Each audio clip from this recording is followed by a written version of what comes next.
Hey guys, I am back with another reading vlog, and in this reading vlog we are reading the Shepherd King duology. So excited to start this.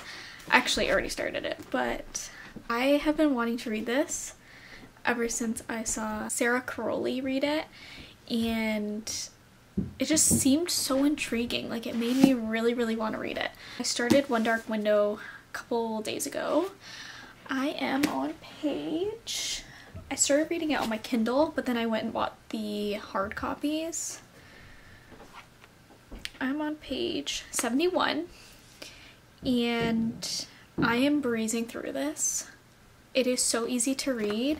The writing I love. It's not a lot of world building, so it's definitely easy to understand. So far, it's kind of like building the world, but not too much where you don't understand what's going on. And it's kind of just explaining like the cards and their significance, because if you don't know, this one is about a girl that was infected with this fever back when she was a kid. So it was like 11 years prior to when this takes place. So she gets infected with a fever, and the fever gives people powers, but so far she shows no signs of having powers, and I think if she had powers they would execute her. The main character, Elspeth, I think that's how you say it, yeah, it follows her and how she has to collect 12 cards to kind of save her kingdom of this mist and this being from taking over completely. It's kind of the gist that I get from this. I don't know if there's romance in here, but like I could see a little bit of a romance if there is. So I'm just going to be reading these two books. I'm so excited. Let's get into it.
Alright, I'm back with an update. So I am about 171 pages through One Dark Window, and I'm at 40%. When I tell you I'm obsessed with this book, I'm obsessed. I cannot put it down.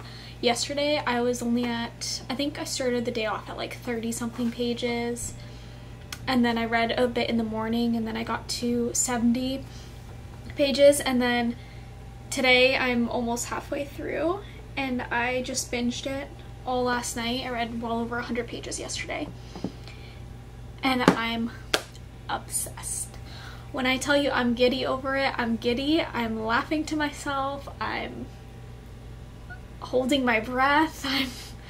I'm just obsessed with the characters. It's written so well and so easy to understand. I know with some fantasies it's hard to understand what's going on, the world building, but it's really not that difficult to grasp. I will say that I kind of get more what's going on now. The storyline is building and I'm understanding why things are happening the way they're happening. So I'm at the point where Elspeth is going to live with Raven. I don't want to give too much away, but she goes and lives with him because they're trying to collect the 12 Providence cards to complete the deck to then save somebody else. Not gonna say who, to save somebody else from essentially being executed, murdered really. And that's kind of the gist of it. I don't want to say too much again, but they're just trying to rid Blunder, that's the town, or yeah, I guess the town that they live in. They're trying to rid Blunder of this mist that's just taking over and infecting people. So if they get infected, they are executed because they get infected with magic, and the magic always comes with a price. So then the magic will start making the person deteriorate, and the only magic that you're really like allowed to have, I guess, would be through the Providence cards. Again, me saying that is probably like, what does that mean? But if you read it, it's really easy to understand. And yeah, I'm just really enjoying it. I cannot wait to finish this one and start the second one. I think this is going to be a 5-star read for me, depending on how it ends. Again, I'm only 40% through, but I just want to give you guys an update, and I'll let you know my final rating when I finish the book and give you my thoughts on it. But so far I'm really loving it, so I highly recommend, and I'm not even halfway through. So yeah, I'm gonna get back to reading now and hopefully finish the book.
Alright guys, I finally finished the Shepherd King duology, One Dark Window and Two Twisted Crowns. My overall rating for both the books is 6 stars.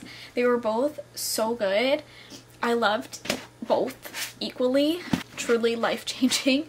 These books, I don't even know the words. It was just so good.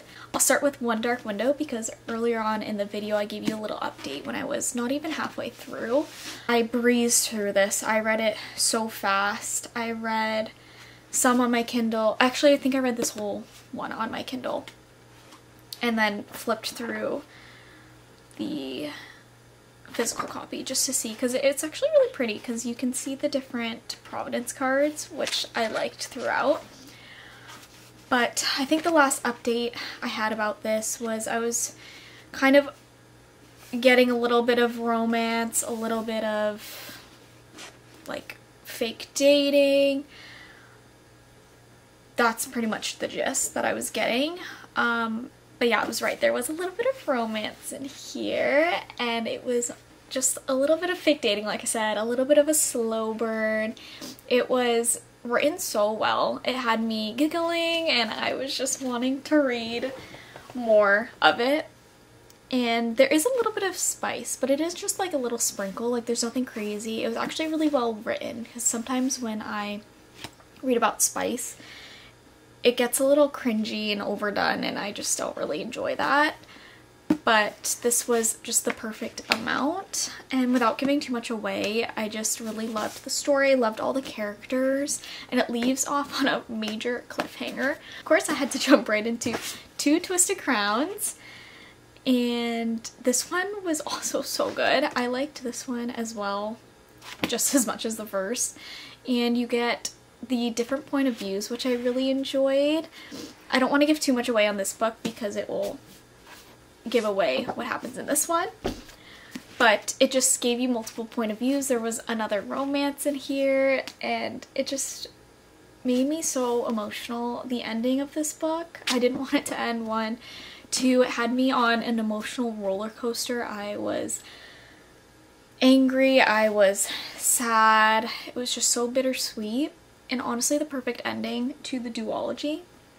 I do wish that there was more, but it honestly like left off on a perfect ending for the 2 books. I loved this world, I loved the characters, and if she came out with a 3rd book, I wouldn't be mad about it. But again, I feel like it ended at the perfect amount as well. If you're looking for a great way into fantasy, if you've never read fantasy or not really a fan of it, but you kind of want to try again, this is a great duology to do that, because the world building is not confusing.